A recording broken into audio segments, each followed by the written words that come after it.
नमस्कार, आदाब, सत श्री अकाल, वेलकम, सुस्वागतम सभी लोगों का। दोस्तों, क्लास लाइव हो चुकी है। जल्दी से सारे के सारे लोग यहाँ पर मौजूद हो जाएंगे। समर कुमार, स्नेहा कुमारी, अंशु आनंद, ओके, राजू पाल, स्मिता सिंह, अरविंद, रामानंद।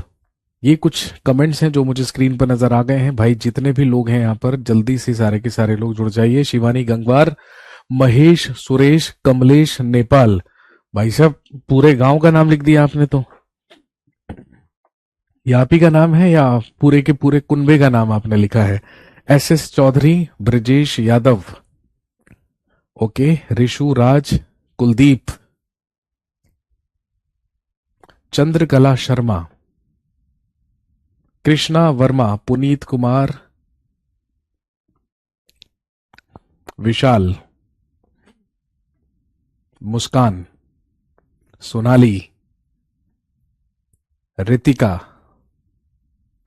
मुसरत खातून, ओके, इशिका, अनिकेत सिंह, मनीषा, सुमन बाबू और साहिल। आइए भाई, आप सभी लोगों का बहुत बहुत स्वागत करता हूं मैं। जल्दी से सारे के सारे लोग यहां पर जुड़ जाइए।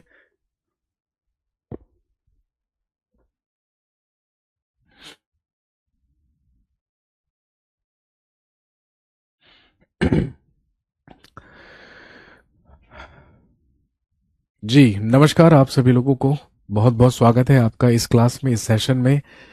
जल्दी से सारे के सारे लोग यहाँ पर जुड़ेंगे। और जैसा कि आप जानते हैं, लास्ट क्लास में हमने बात की थी about the religious movement of 600 BC या 600 ईसा पूर्व के धार्मिक आंदोलन के बारे में, उस धार्मिक आंदोलन के बारे में, उस रिलीजियस मूवमेंट के बारे में जो कि 600 BC में हुआ और जिसके तहत हमारे देश में दो धर्मों की स्थापना हुई, जैन धर्म और बौद्ध धर्म। यानी कि लास्ट क्लास में हमने जैनिज्म और बुद्धिज्म के बारे में बात की थी।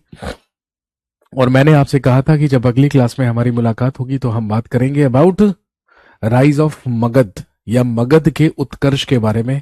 और आप जानते हैं कि मगध का उत्कर्ष भी 600 ईसा पूर्व में हुआ, जब हमें 16 महाजनपदों के बारे में जानकारी मिली। और हम ऑलरेडी डिस्कस कर चुके हैं 16 महाजनपदों के बारे में। वो 16 महाजनपद जिनके बारे में हमें जानकारी एक बौद्ध ग्रंथ अंगुत्तर निकाय से और एक जैन ग्रंथ भगवती सूत्र से चली थी। यानी कि 16 महाजनपदों के बारे में जानकारी के सबसे इंपॉर्टेंट सोर्सेस, सबसे महत्वपूर्ण स्रोत अंगुत्तर निकाय और भगवती सूत्र नामक दो ग्रंथ हैं, जिसमें अंगुत्तर निकाय एक बुद्धिस्ट टेक्स्ट, एक बौद्ध ग्रंथ है। और अगर हम बात करें भगवती सूत्र की, तो वो एक जैन टेक्स्ट, एक जैन ग्रंथ है, जहां से हमें 16 महाजनपदों के बारे में जानकारी मिली। इन 16 महाजनपदों में 8 महाजनपद वर्तमान में उत्तर प्रदेश में एग्जिस्ट करते हैं। अंग की राजधानी चंपा या चंपा नगरी, मगध की राजधानी राजगृही हुआ करती थी, दूसरी राजधानी पाटलिपुत्र बनी।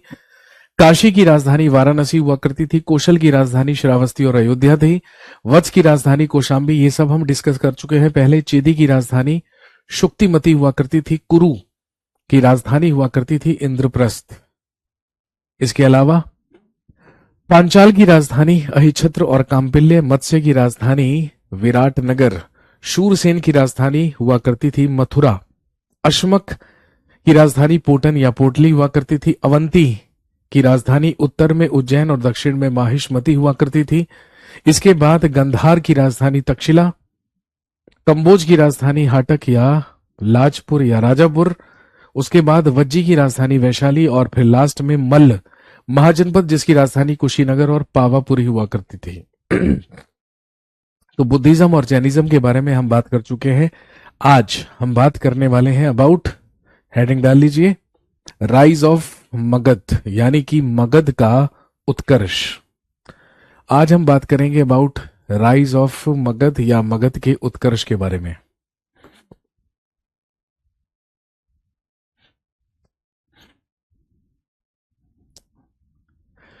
बेसिकली इस टॉपिक में हम बात करेंगे उन डायनेस्टीज, उन राजवंशों के बारे में जिनकी शुरुआत कहां से हुई थी, मगध से हुई थी। और आप जानते हैं कि मगध में सबसे महत्वपूर्ण और सबसे विशाल साम्राज्य या एम्पायर कौन सा हुआ? मौर्यन एम्पायर या मौर्य वंश, जिसको बेसिकली हम पढ़ते हैं मौर्यन पीरियड या मौर्य काल में। लेकिन मौर्यन पीरियड को शुरू करने से पहले, उससे पहले का पीरियड और उससे बाद का पीरियड हम यहां पर डिस्कस करेंगे। कहने का मतलब मौर्यन पीरियड शुरू होने से पहले का जो पीरियड है दैट इज नोन एज, उसी को हम कहते हैं प्री मौर्यन पीरियड या पूर्व मौर्य काल।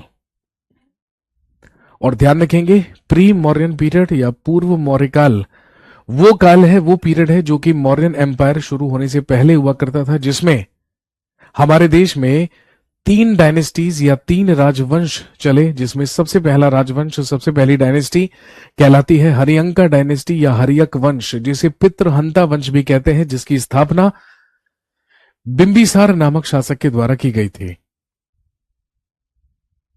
हरियक वंश के बाद शिशुनाग वंश के बारे में हम बात करेंगे प्री मौर्यन पीरियड में, जिसकी स्थापना शिशुनाग नामक शासक के द्वारा की गई थी। और फिर उसके बाद नंदा डायनेस्टी या नंद वंश। कहने का मतलब प्री मौर्यन पीरियड में हम 3 डायनेस्टीज पढ़ने वाले हैं, हरियक वंश, शिशुनाग वंश और नंद वंश। इसके अलावा प्री मौर्यन पीरियड में ही हमारे देश में 2 विदेशी आक्रमण हुए, 2 फॉरेन इन्वेजन्स हुए।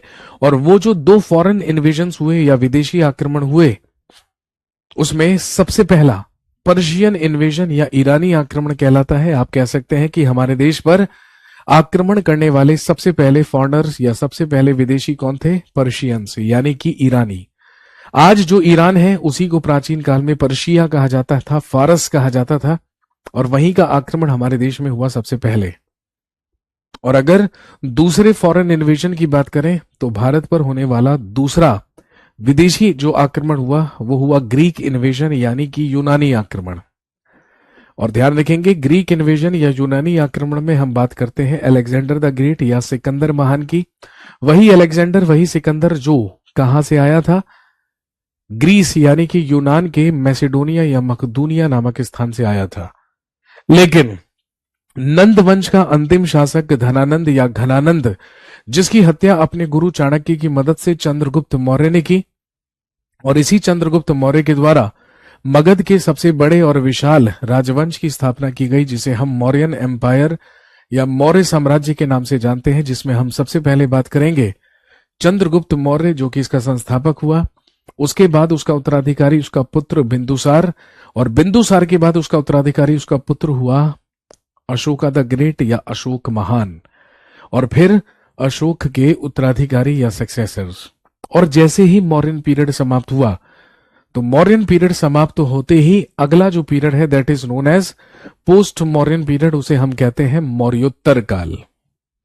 पोस्ट मौर्यन पीरियड या मौर्योत्तर काल, जिसमें सबसे पहला वंश कहलाता है शुंगा डायनेस्टी या शुंग वंश, जिसकी स्थापना पुष्यमित्र शुंग के द्वारा की गई थी। और आप अच्छी तरीके से जानते हैं पुष्यमित्र शुंग के द्वारा ही शुंग वंश की स्थापना की गई, जिसे भारत का सबसे पहला ब्राह्मण वंश कहा जाता है। शुंगा डायनेस्टी या शुंग वंश के बाद कन्वा डायनेस्टी या कन्व वंश आया, और उसके बाद हम बात करेंगे आंध्र सातवाहन डायनेस्टी या आंध्र सातवाहन वंश के बारे में। और दोस्तों ध्यान रखेंगे पोस्ट मौर्यन पीरियड में भी, यानी कि मौर्योत्तर काल में भी हमारे देश में कुछ फॉरेन इन्वेजन्स हुए, कुछ विदेशी आक्रमण हुए, जिसमें सबसे पहले विदेशी आक्रमणकारी थे इंडो ग्रीक्स यानी कि हिंद यूनानी शासक। हिंद यूनानियों के बाद यहां पर अटैक हुआ सीथियंस यानी कि शकों का। शकों के बाद आए पर्थियंस यानी कि पल्लव, और फिर उसके बाद यहां पर कुषाण डायनेस्टी या कुषाण वंश का शासन रहा।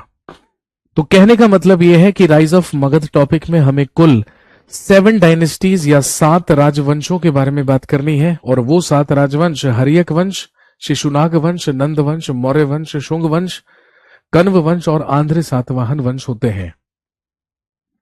और साथ में हम बात करेंगे 6 विदेशी आक्रमणों के बारे में, 2 प्री मौर्यन पीरियड में ईरानी आक्रमण और यूनानी आक्रमण, और फिर पोस्ट मौर्यन पीरियड में इंडो ग्रीक्स, शक, पल्लव और कुषाण।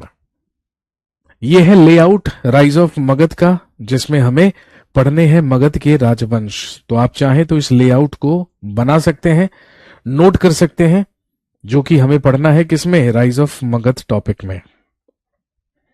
जल्दी से नोट कर लीजिए, बातचीत बस स्टार्ट करते हैं।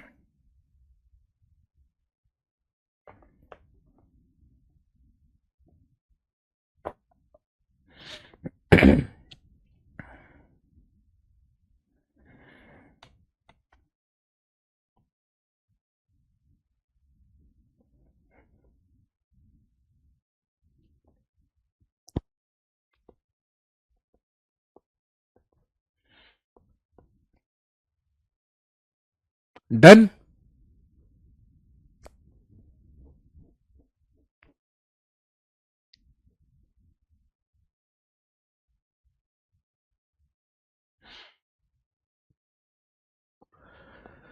तो चलिए बात करते हैं सबसे पहले प्री मौर्यन पीरियड के बारे में या पूर्व मौर्यकाल के बारे में। हेडिंग डाल लीजिए, प्री मौर्यन पीरियड या पूर्व मौर्यकाल। प्री मौर्यन पीरियड या पूर्व मौर्यकाल। और प्री मौर्यन पीरियड में ही मगध का सबसे पहला राजवंश, मगध की सबसे पहली डायनेस्टी होती है। हेडिंग डालेंगे हरियंका डायनेस्टी या हरियक वंश। तो आज हम बात करने वाले हैं प्री मौर्यन पीरियड में सबसे पहले हरियंका डायनेस्टी या हरियक वंश के बारे में। हरियक वंश जिसका शासनकाल 544 ईसा पूर्व से लेकर लगभग 412 ईसा पूर्व तक रहा, यानी कि 544 बीसी से लेकर 412 बीसी तक का जो पीरियड है that is known as Haryanka dynasty. इसी को हम हरियक वंश कहते हैं। और ध्यान रखेंगे हरियक वंश को ही पितृहंता डायनेस्टी या पितृहंता वंश भी कहा जाता है। इसे पितृहंता वंश इसलिए कहते हैं क्योंकि इस वंश में दो पिता शासकों की हत्याएं उनके दो पुत्र शासकों के द्वारा की गई, इसीलिए इतिहासकारों ने इसे पितृहंता वंश की भी संज्ञा दी है। जैसे सबसे पहले आया बिंबिसार, तो बिंबिसार की हत्या करके उसका बेटा अजातशत्रु सिंहासन पर बैठा। फिर अजातशत्रु का बेटा उदयन अजातशत्रु की हत्या करके सिंहासन पर बैठा, यानी कि दो पिताओं की हत्या दो पुत्रों के द्वारा की गई। इसीलिए इस राजवंश को पितृहंता डायनेस्टी या पितृहंता वंश भी कहा जाता है।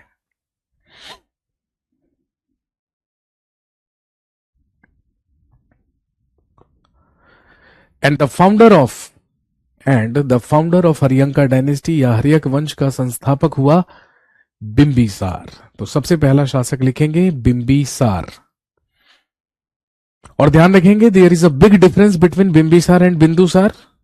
बिंबिसार हरियक वंश का सबसे पहला शासक था और बिंदुसार के बारे में हम पढ़ेंगे मौर्य एम्पायर या मौर्य साम्राज्य में।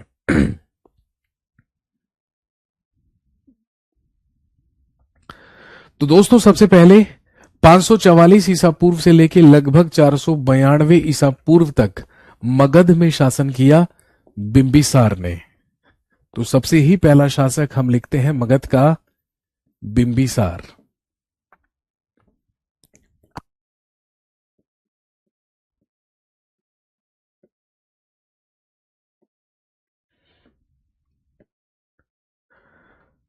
मगध में हरियक वंश या पितृहंता वंश का सबसे पहला शासक हुआ बिंबिसार।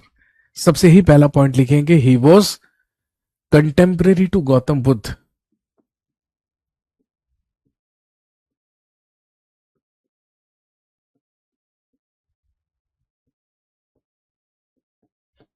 लिखेंगे यह गौतम बुद्ध के समकालीन था। He was contemporary to Gautam Buddha. यह गौतम बुद्ध के समकालीन था। कहने का मतलब जिस समय गौतम बुद्ध एग्जिस्ट किया करते थे उसी समय मगध में हरियक वंश का शासक बिंबिसार हुआ करता था। बिंबिसार के द्वारा हरियक वंश की स्थापना की गई। और ध्यान रखेंगे he made his capital to Rajgiri, और इसने मगध की सबसे पहली कैपिटल सबसे पहली राजधानी राजगृही को बनाया। राजगृही या गिरिव्रज हरियक वंश की कैपिटल या राजधानी हुआ करती थी या सबसे पहली कैपिटल हुआ करती थी।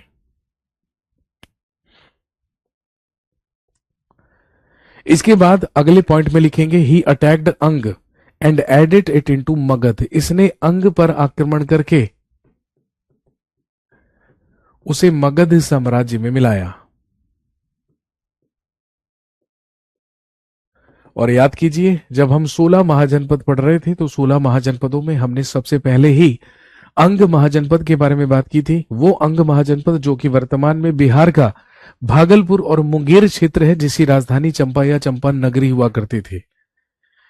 बिंबिसार के ही द्वारा अंग पर आक्रमण करके उसे जीता गया और उसे मगध साम्राज्य में मिला लिया गया। कहने का मतलब मगध के साथ साथ अब अंग भी किसका भाग हो चुके थे? मगध साम्राज्य या हर्यक वंश का भाग हो चुके थे। इसके अलावा बिंबिसार ने अपने साम्राज्य का विस्तार करने के लिए वैवाहिक संबंधों का भी इस्तेमाल किया। कहने का मतलब बाकी देशों की राजकुमारियों के साथ विवाह करके इसने अपने साम्राज्य का विस्तार किया। और यही कारण है कि बिंबिसार की सबसे पहली पत्नी थी चेलना,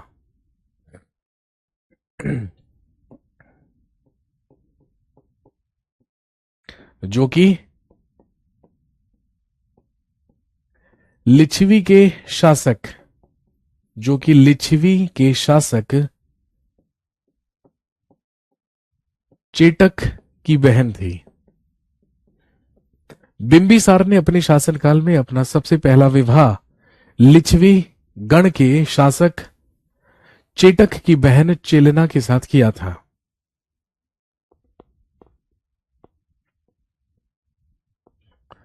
इसके अलावा बिंबिसार ने दूसरा विवाह कौशल देवी के साथ किया या महाकोशला के साथ किया।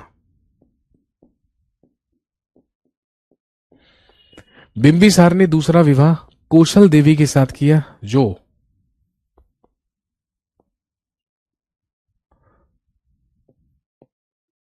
कौशल के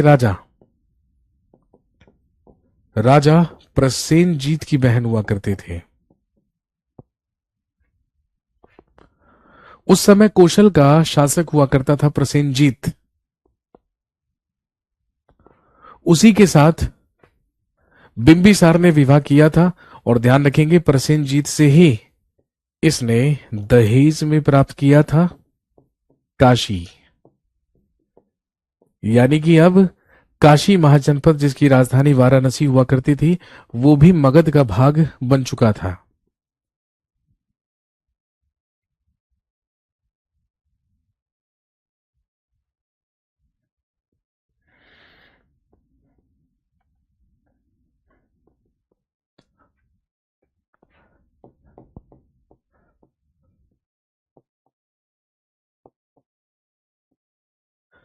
और इसके अलावा ध्यान रखेंगे, इसने थर्ड मैरिज या तीसरा विवाह कुरु की राजकुमारी क्षेमा के साथ किया था। इसकी तीसरी पत्नी थी क्षेमा, जो कि प्रिंसेस ऑफ कुरु के ही पास मद्र देश की राजकुमारी हुआ करती थी क्षेमा, जिससे भी बिंबिसार के द्वारा विवाह किया गया था। लेकिन ध्यान रखेंगे, ये सब बातें आपके एग्जाम में पूछी नहीं जाएंगी, ना ही पूछी जाती हैं। आपसे तो सबसे ज्यादा इंपॉर्टेंट सवाल क्या पूछा जाएगा? आपसे पूछेंगे कि बताइए बिंबिसार का राजवैद कौन था? बिंबिसार के ही दरबार में इसका रॉयल फिजिशियन, इसका राजवैद हुआ करता था जीवक। बिंबिसार का राजवैद जीवक हुआ करता था और इसने अपने राजवैद जीवक को अवंती के राजा चंड प्रद्योत का इलाज करने के लिए भेजा था, because he was suffering from jaundice, क्योंकि वो पीलिया ग्रस्त था। तो ध्यान रखेंगे, या आप लिखेंगे ही सेंट जीवक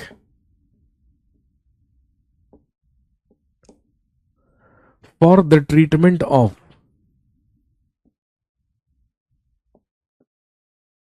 He sent जीवक for the treatment of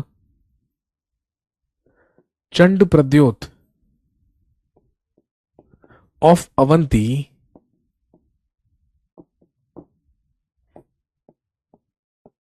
who was suffering from jaundice. इसने अपने राजवैद्य जीवक को इसने अपने राजवैद्य जीवक को अवंती के राजा चंडप्रद्युत का इलाज करने के लिए भेजा, जो कि पीलियाग्रस्त था।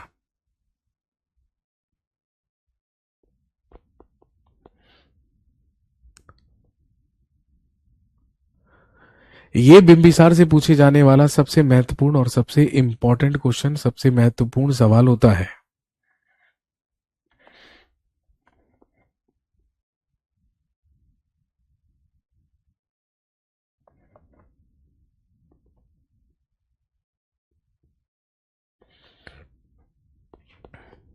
लेकिन ध्यान रखेंगे, मगध के पहले राजवंश हर्यक वंश का सबसे पहला शासक बिंबिसार अपने पुत्र के ही हाथों मारा गया। बिंबिसार की हत्या इसी के पुत्र के द्वारा कर दी गई और इसी के पुत्र ने इसकी हत्या करके मगध का सिंहासन प्राप्त किया और वो अगला शासक बना अजात शत्रु के नाम से। नेक्स्ट लिखेंगे अजात शत्रु, जिसका कोई भी शत्रु न जन्मा हो, जिसका कोई भी शत्रु न जन्मा हो वही क्या कहलाता है, अजात शत्रु। कुछ कुछ ग्रंथों में इसी के नाम का उल्लेख मिलता है कुणिक के रूप में, इसी को कुणिक भी कहा जाता है, इसी को कुणिक भी कहा जाता है। बिंबिसार की हत्या करके इसी का पुत्र अजातशत्रु मगध का अगला शासक बना। 492 ईसा पूर्व से लेकर लगभग 460 ईसा पूर्व तक मगध में शासन किया अजातशत्रु ने। और दोस्तों ध्यान रखेंगे, क्योंकि इसने अपने पिता की हत्या की थी, शासक बनने के बाद इसने कौशल नरेश प्रसेनजीत पर आक्रमण किया। कौशल का राजा जो कि प्रसेनजीत हुआ करता था, जिसकी बहन के साथ विवाह हुआ था बिंबिसार का, उसी प्रसेनजीत पर अजात शत्रु के द्वारा आक्रमण किया गया और इसने प्रसेनजीत को पराजित किया। लेकिन उसके बाद अजात शत्रु और राजा प्रसेनजीत के बीच में संधि हुई और अजात शत्रु ने राजा प्रसेनजीत की ही पुत्री वाजिरा के साथ विवाह कर लिया। इसकी पत्नी का नाम था Vajira, who was daughter of Prasenjit, जो कि प्रसेनजीत की पुत्री थी। अजात शत्रु के द्वारा वाजिरा नामक राजकुमारी के साथ विवाह किया गया था, जो कि राजा प्रसेनजीत की पुत्री हुआ करती थी।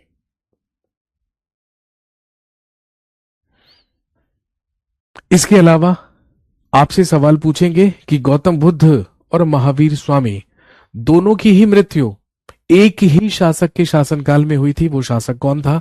तो हम सब जानते हैं 483 ईसा पूर्व में महापरिनिर्वाण गौतम बुद्ध का हुआ और 468 ईसा पूर्व में महापरिनिर्वाण हुआ महावीर स्वामी का। और उस समय दोनों की ही मृत्यु के समय मगध का शासक कौन था? अजात शत्रु। तो अगला पॉइंट आप लिखेंगे बोथ गौतम बुद्ध एंड महावीर स्वामी। लिखिए both Gautam Buddha and Mahavir Swami died in the ruling period और इन द राइन ऑफ अजात शत्रु। गौतम बुद्ध और महावीर स्वामी दोनों की मृत्यु, गौतम बुद्ध और महावीर स्वामी दोनों की मृत्यु अजात शत्रु के ही शासनकाल में हुई। Both Gautam Buddha and Mahavir Swami died in his ruling period.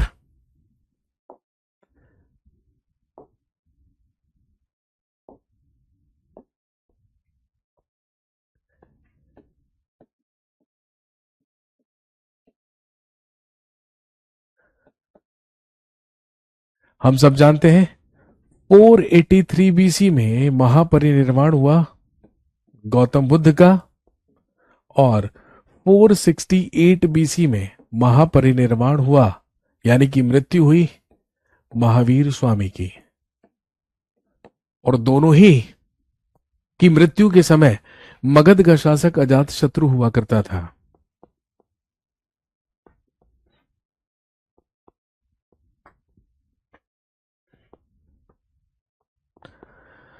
और याद कीजिए, मैंने आपको बताया था कि जब गौतम बुद्ध की मृत्यु अजात शत्रु के शासनकाल में हुई तो अजात शत्रु के ही द्वारा बुद्ध के शरीर के अवशेषों पर स्तूपों के निर्माण करवाए गए। और इसी अजात शत्रु ने 483 ईसा पूर्व में फर्स्ट बुद्धिस्ट काउंसिल या प्रथम बौद्ध महासंगीति का आयोजन करवाया।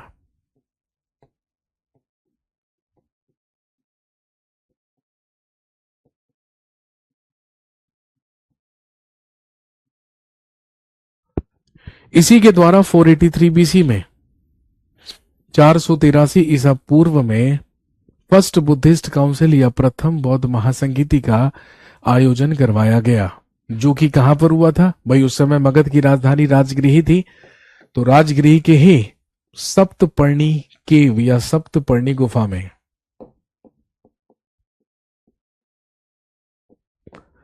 राजगृही के सप्तपर्णी केव या सप्तपर्णी गुफा में इसका आयोजन किया गया। और आप जानते हैं, दो महत्वपूर्ण काम या वो महत्वपूर्ण काम जो इस बुद्धिस्ट काउंसिल में हुआ वो ये था कि बुद्धिज्म में, बौद्ध धर्म में दो पिटक जोड़े गए। एक कहलाता था सुत्त पिटक और एक कहलाता था विनय पिटक।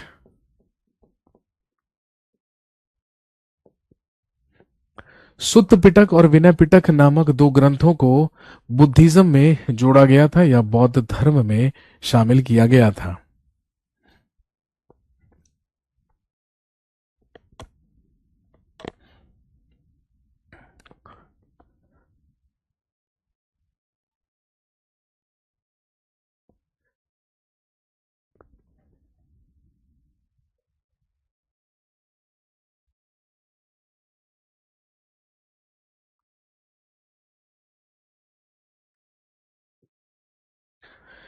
क्लियर हो गई बात? नेक्स्ट, अजात शत्रु के ही द्वारा अपने शासनकाल में दो नए शस्त्र या दो नए हथियार इस्तेमाल करने की शुरुआत की गई थी, जो कहलाते थे, एक कहलाता था रथ मूसल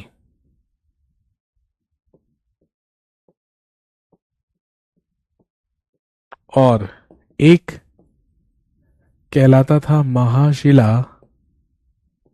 कंटक।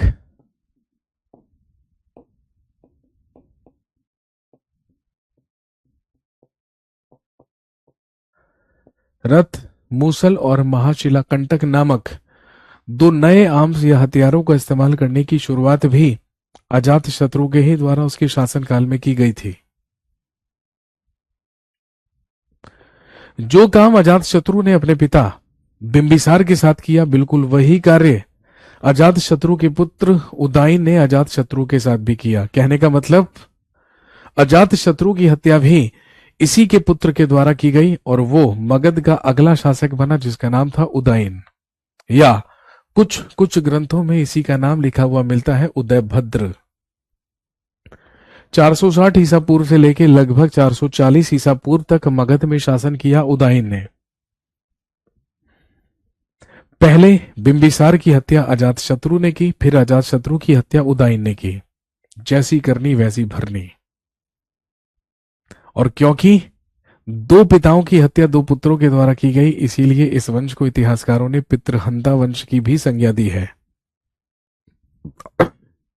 इसीलिए इसको पितृहंता वंश कहा जाता है। दोस्तों ध्यान रखेंगे, उदयन से पूछे जाने वाला सबसे महत्वपूर्ण सवाल, उदयन के ही द्वारा अपने शासनकाल में गंगा और सोन नदी के संगम पर पाटलिपुत्र नामक शहर की स्थापना की गई। मगध में पाटलिपुत्र का संस्थापक ही किसे माना जाता है?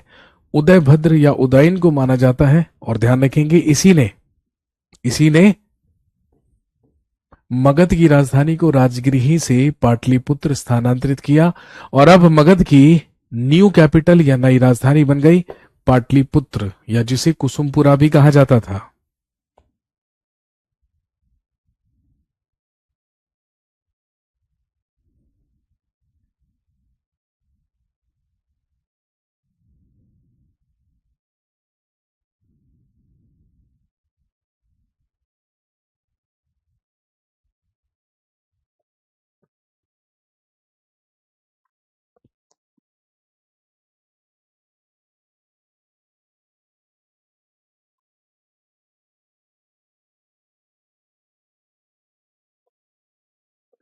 उदयन के द्वारा गंगा और सोन नदी के संगम पर पाटलिपुत्र नामक शहर की स्थापना की गई और पाटलिपुत्र को ही उदयन के द्वारा मगध की कैपिटल या अगली राजधानी बना लिया गया।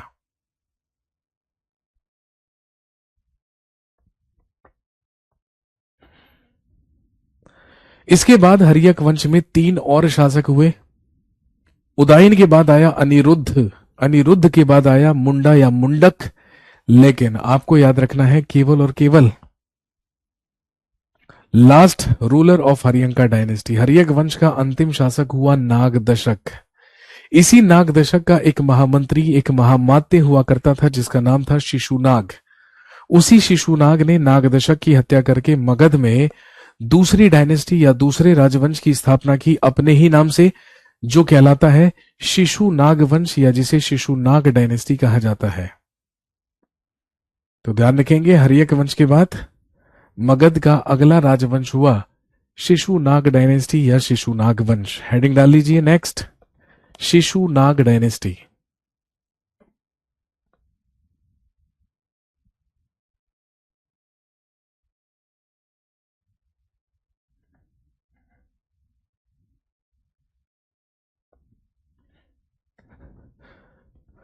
इसके बाद शिशुनाग डायनेस्टी या शिशुनाग वंश 412 बीसी से लेकर 344 बीसी तक, और ध्यान रखेंगे जिसमें सबसे पहला शासक और संस्थापक हुआ शिशुनाग 412 बीसी से लेके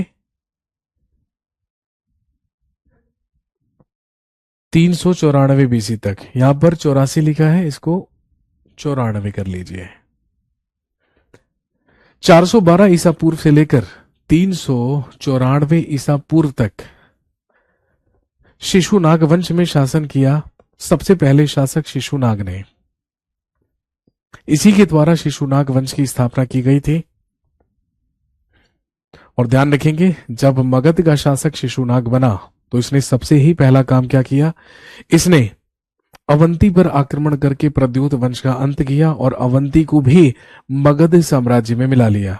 लिखेंगे ही अटैक्ड अवंती, इसके द्वारा अवंती पर आक्रमण किया गया।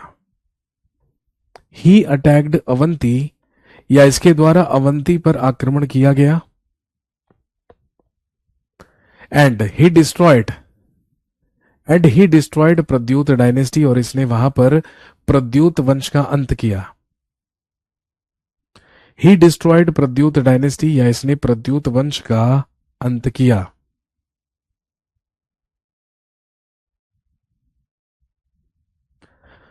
उस समय अवंती में प्रद्योत वंश या प्रद्योत डायनेस्टी चल रही थी, उसी का अंत करके इसने ही एडेड अवंती इन मगध एम्पायर, इसने अवंती को मगध साम्राज्य में मिला लिया। ही एडेड अवंती इन मगध एम्पायर, इसने अवंती को मगध साम्राज्य में मिला लिया।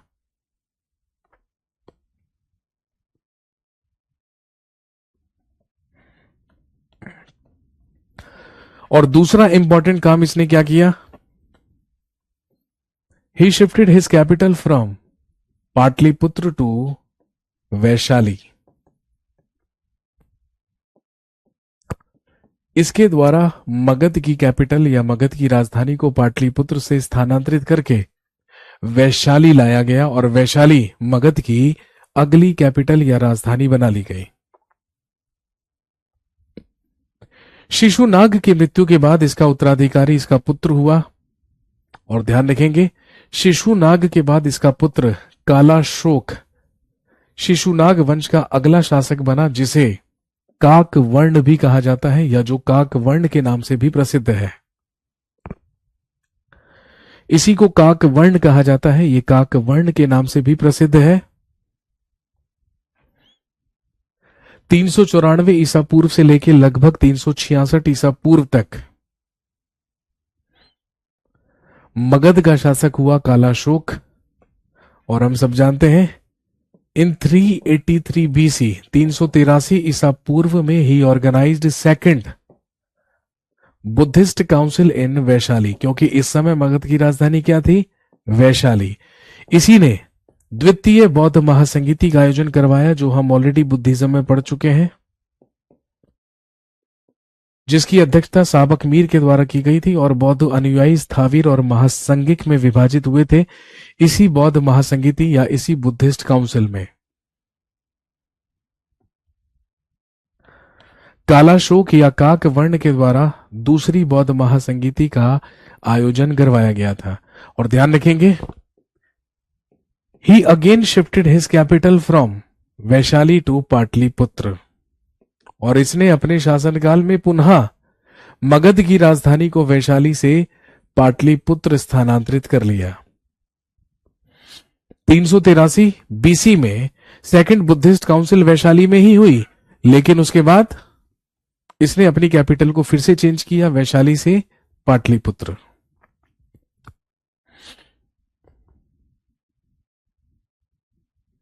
और उसके बाद याद रखेंगे, the last ruler of Shishunaga dynasty was a ruler named Nandivardhana. Shishunaga वंश का अंतिम राजा, अंतिम शासक नंदीवर्धन हुआ।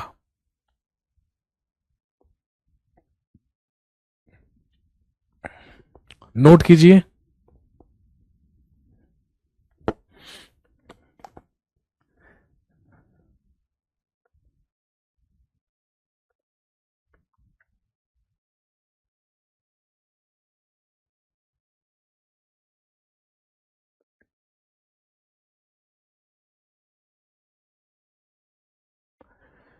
शिशुनाग वंश का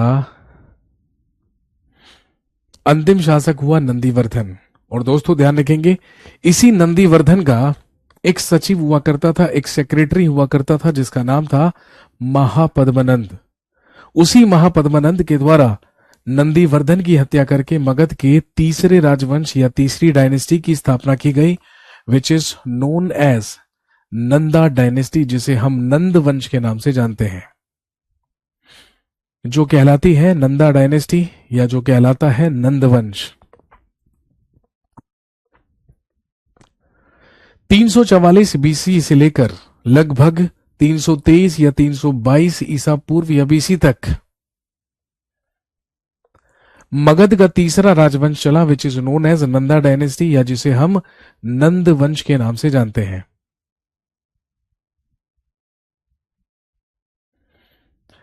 जिसकी स्थापना, जिसका फाउंडर हुआ महापद्मनंद। महापद्मनंद के ही द्वारा नंद वंश की स्थापना की गई थी और महापद्मनंद ही भारत के इतिहास का, ध्यान रखेंगे, प्रथम शूद्र शासक कहलाता है। अभी तक जितने भी शासकों के बारे में हमने बात की वो क्षत्रिय वर्ण के थे, लेकिन भारत के इतिहास में फर्स्ट शूद्र रूलर या पहला शूद्र शासक हुआ Mahapadmananda. He was succeeded by his 8 sons. इसके 8 पुत्र थे। इसके 8 पुत्र थे।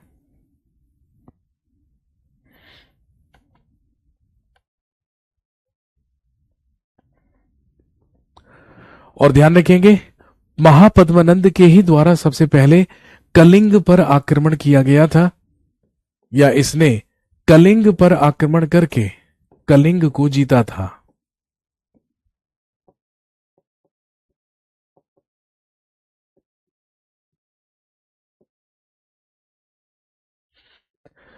महापद्मनंद के ही द्वारा कलिंग पर आक्रमण करके उसे जीता गया था।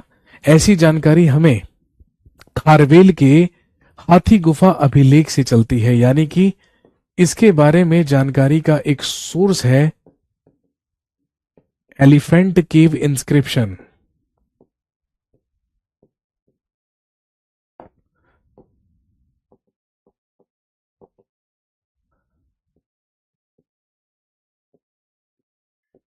हाथी गुफा अभिलेख। और ध्यान रखेंगे, इस हाथी गुफा अभिलेख को लिखवाने का कार्य खारवेल राजा के द्वारा करवाया गया था। चेदी वंश का सबसे महान राजा हुआ खारवेल। उसी के द्वारा हाथी गुफा अभिलेख लिखवाया गया था, जिसमें वो बताता है कि महापद्मनंद जो कि नंद वंश का संस्थापक और प्रथम शासक था, इसने कलिंग पर आक्रमण करके कलिंग को जीता था और वहां पर कई सारी नहरें खुदवाई थी या नहरों का निर्माण करवाया था। तो कई बार एग्जाम में आपसे पूछेंगे कि बताइए वो कौन सा शासक था जिसके द्वारा कलिंग विजय प्राप्त करके या कलिंग को जीत के वहां पर नहर खुदवाए जाने के एविडेंसेस हमें मिलते हैं या सोर्सेज हमें मिलते हैं। He was Mahapadmananda.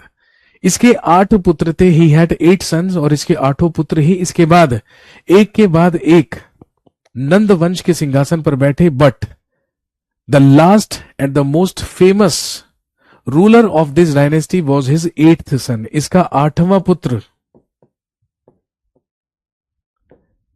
इस वंश का अंतिम शासक था जिसका नाम था धनानंद, या जो इतिहास में घनानंद के नाम से भी प्रसिद्ध है। ये नंद वंश का अंतिम शासक हुआ, आखिरी रूलर हुआ, और इसी के शासनकाल में एक अति महत्वपूर्ण घटना घटित हुई।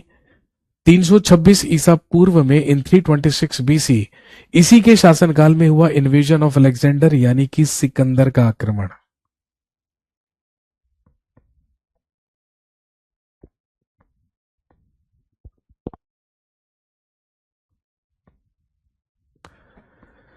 सर एलिफेंटा केव्स कहाँ है? अरे मेरे भाई, एलिफेंटा केव्स तो मुंबई में है। जिस क्वेश्चन का आंसर आप ऑलरेडी जानते हैं वो मुझसे क्यों पूछना चाहते हैं? क्या आप टेस्ट ले रहे हैं मेरा? मेरा टेस्ट लेके कहाँ जाएंगे? आपको पता है ऑलरेडी एलिफेंटा केव्स मुंबई महाराष्ट्र में है। हम एलिफेंटा केव्स के बारे में बात नहीं, हम एलिफेंट केव इंस्क्रिप्शन के बारे में बात कर रहे हैं। हम एक अभिलेख के बारे में बात कर रहे हैं जिसको हाथी गुफा अभिलेख कहा जाता है। चेदी वंश के सबसे महान राजा खारवेल के द्वारा लिखवाया गया ये एक अभिलेख है, एक इंस्क्रिप्शन है जो हमें महापद्मनंद के द्वारा कलिंग विजय के बारे में जानकारी देता है और उसके द्वारा वहां पर नहरें खुदवाने की जानकारी देता है। घनानंद के शासनकाल में ही सिकंदर का आक्रमण हुआ या अलेक्जेंडर द ग्रेट का इन्वेजन हुआ। और दोस्तों ध्यान रखेंगे, इसी घनानंद की हत्या अपने गुरु चाणक्य की मदद से चंद्रगुप्त मौर्य के द्वारा की गई और चंद्रगुप्त मौर्य ने ही 25 वर्ष की आयु में घनानंद की हत्या करके मगध के सबसे शक्तिशाली और सबसे बड़े राजवंश की स्थापना की, which is known as Mauryan empire, जिसे हम मौर्य साम्राज्य के नाम से जानते हैं।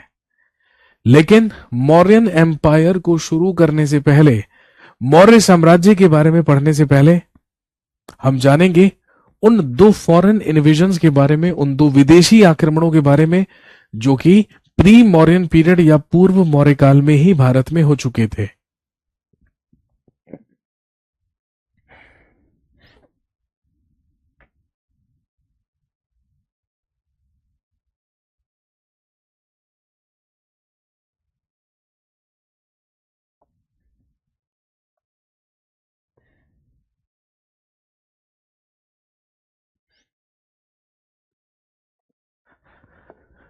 चलिए जी, हेडिंग डालिए, फॉरेन इन्वेजन्स या विदेशी आक्रमण।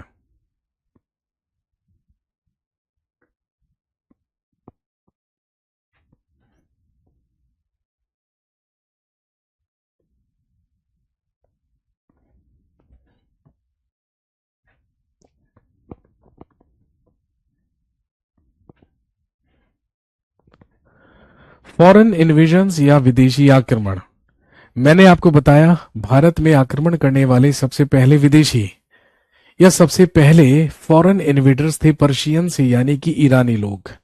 तो भारत में सबसे पहला जो विदेशी आक्रमण हुआ, इससे पहले हमारे देश पर कोई विदेशी आक्रमण होने के एविडेंसेस हमें नहीं मिलते हैं। हालांकि 1500 ईसा पूर्व में हमने पढ़ा कि भारत में आर्यंस आए थे, आर्यों का आगमन हुआ था। लेकिन भारत पर सबसे पहला विदेशी आक्रमण माना जाता है जो कि लगभग 519 ईसा पूर्व में हुआ, पर्शियंस के द्वारा, ईरानियों के द्वारा। दोस्तों ध्यान रखेंगे, ईरान में एक डायनेस्टी चला करती थी जो कहलाती थी हखामनी डायनेस्टी, जो कहलाती थी हखामनी वंश। और ध्यान रखेंगे, इसी हखामनी वंश का एक रूलर हुआ करता था, एक शासक हुआ करता था जिसका नाम था साइरस। शायद आपने नाम भी सुना होगा। ईरान में एक डायनेस्टी, एक वंश चला करता था जो हकामनी डायनेस्टी या हकामनी वंश कहलाता था।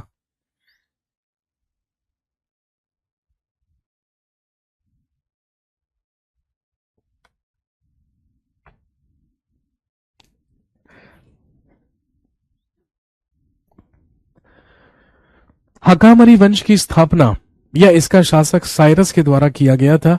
और दोस्तों ध्यान रखेंगे, साइरस का ही पुत्र हुआ करता था डेरियस फर्स्ट या डेरियस प्रथम, जो कि भारत में आक्रमण करने वाला सबसे पहला विदेशी माना जाता है। हालांकि ऐसा नहीं है कि डेरियस फर्स्ट से पहले या डेरियस प्रथम से पहले भारत में विदेशी आक्रमण करने की कोशिश नहीं हुई थी। भाई साइरस ने भी भारत पर आक्रमण करने की कोशिश की थी। इंडियन सब कॉन्टिनेंट, भारतीय उप महाद्वीप तक तो यह भी पहुंच गया था। लेकिन ध्यान रखेंगे, भारत में सबसे पहला विदेशी आक्रमण करने में सफल रहा डेरियस फर्स्ट, या इसी को भारतीय इतिहासकारों ने दारा प्रथम कहा है।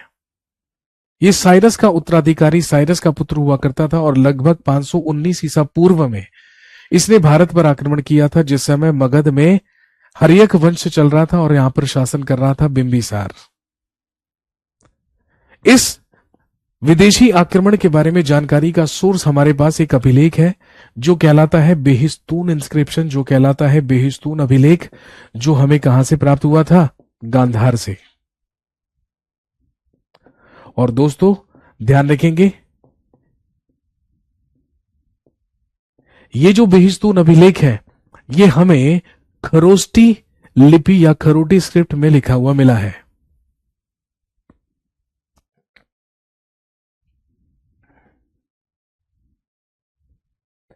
बेहिस्तून इंस्क्रिप्शन या बेहिस्तून अभिलेख से हमें यह जानकारी मिलती है कि भारत पर सबसे पहला आक्रमण 519 ईसा पूर्व में डेरियस फर्स्ट या दारा प्रथम के द्वारा किया गया। यह अभिलेख बेहिस्तून अभिलेख गांधार से मिला। और किसमें मिला? खरोष्ठी लिपि या खरोटी स्क्रिप्ट में। और क्योंकि यह खरोटी स्क्रिप्ट या खरोष्टी लिपि में लिखा हुआ मिला है, इसीलिए इतिहासकारों ने माना है कि जो खरोष्टी लिपि है, जो खरोटी स्क्रिप्ट है, वो भारत में आई ही कहां से है? पर्शिया से या ईरान से। क्योंकि इसे कैसे लिखा जाता है? ये लिखी जाती है राइट टू लेफ्ट, दाएं से बाएं की ओर लिखी जाने वाली स्क्रिप्ट, खरोटी स्क्रिप्ट या खरोष्टी लिपि, जो कि ईरान से आई है ऐसा माना जाता है। क्योंकि भाई पर्शियन या फारसी, उर्दू लैंग्वेजेस की अगर हम बात करें तो वो भी तो राइट टू लेफ्ट लिखी जाती है।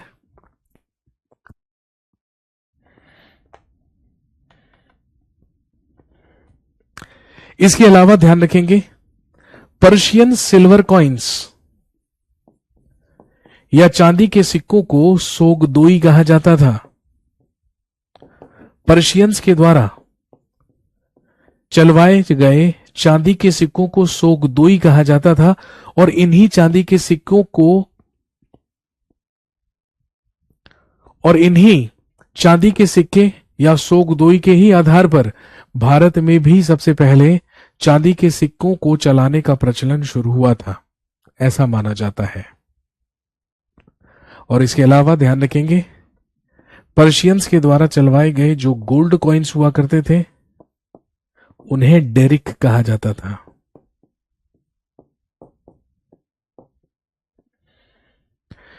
ईरानियों के द्वारा चलवाए गए चांदी के सिक्के सोगदोई, और जो फारसी स्वर्ण मुद्रा हुआ करती थी उसे डेरिक कहा जाता था।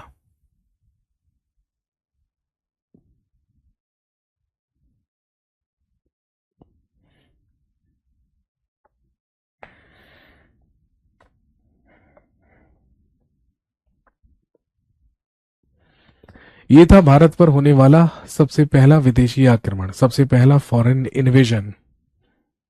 इसके बाद भारत पर होने वाला दूसरा विदेशी आक्रमण हुआ ग्रीक इन्वेजन, यानी कि यूनानी आक्रमण, जो कि 326 ईसा पूर्व में हुआ था। 326 बीसी, 326 ईसा पूर्व। ये 326 बीसी या 326 ईसा पूर्व में हुआ। जो किसने किया? अलेक्जेंडर या सिकंदर ने। दोस्तों, ग्रीस में या यूनान में एक प्लेस, एक जगह हुआ करती थी जो कहलाता था मैसेडोनिया, या जिसे आप हिंदी में कह सकते हैं मकदूनिया। और ध्यान रखेंगे, मकदूनिया का ही रूलर, शासक हुआ करता था राजा फिलिप। मकदूनिया का ही शासक हुआ करता था राजा फिलिप, और इसी राजा फिलिप का पुत्र बेटा हुआ अलेक्जेंडर द ग्रेट या सिकंदर महान।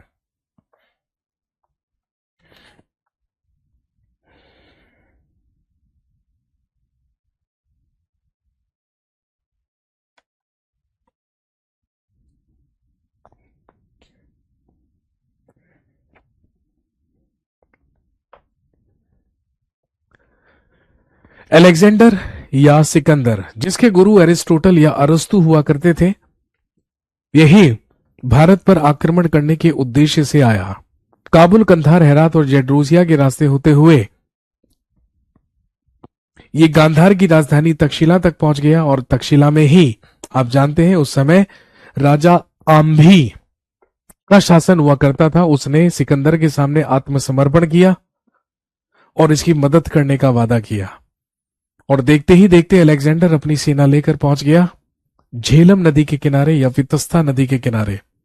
सारे के सारे शासकों के द्वारा इसके सामने आत्मसमर्पण कर दिए गए, लेकिन पंजाब के पौरव वंश का राजा पोरस ने इसके सामने आत्मसमर्पण नहीं किया, और वितस्ता नदी के ही किनारे या हाइडेस्पीस के किनारे एक युद्ध लड़ा गया जो कहलाता है बैटल ऑफ हाइडेस्पीस या बैटल ऑफ वितस्ता या बैटल ऑफ झेलम, जो कि अलेक्जेंडर और पोरस के बीच लड़ा गया।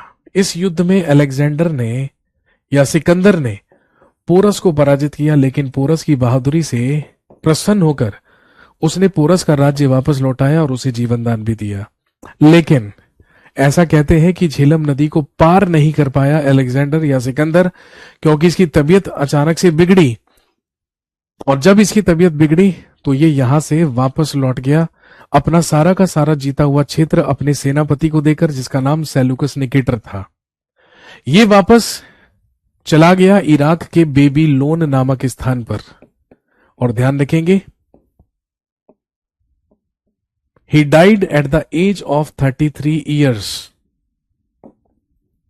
in बेबीलोन, और बेबीलोन में ही मात्र 33 वर्ष की आयु में 323 ईसा पूर्व में इसकी मृत्यु हो गई। ही फाउंडेड 2 cities, इसने 2 शहर बसाए थे।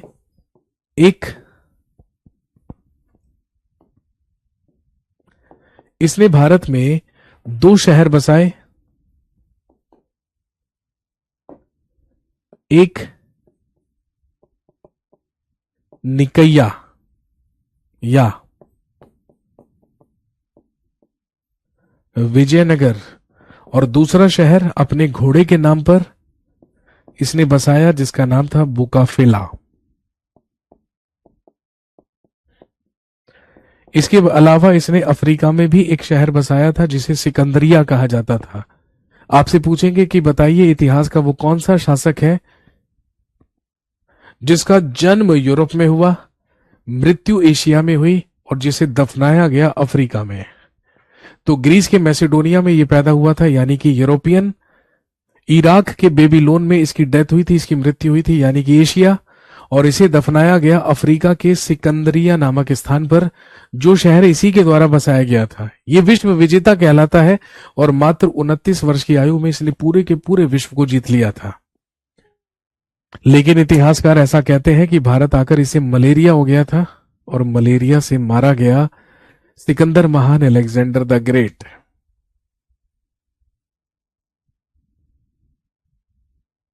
और उधर जिस समय सिकंदर भारत में आक्रमण कर रहा था, उस समय मगध में शासन कर रहा था घनानंद।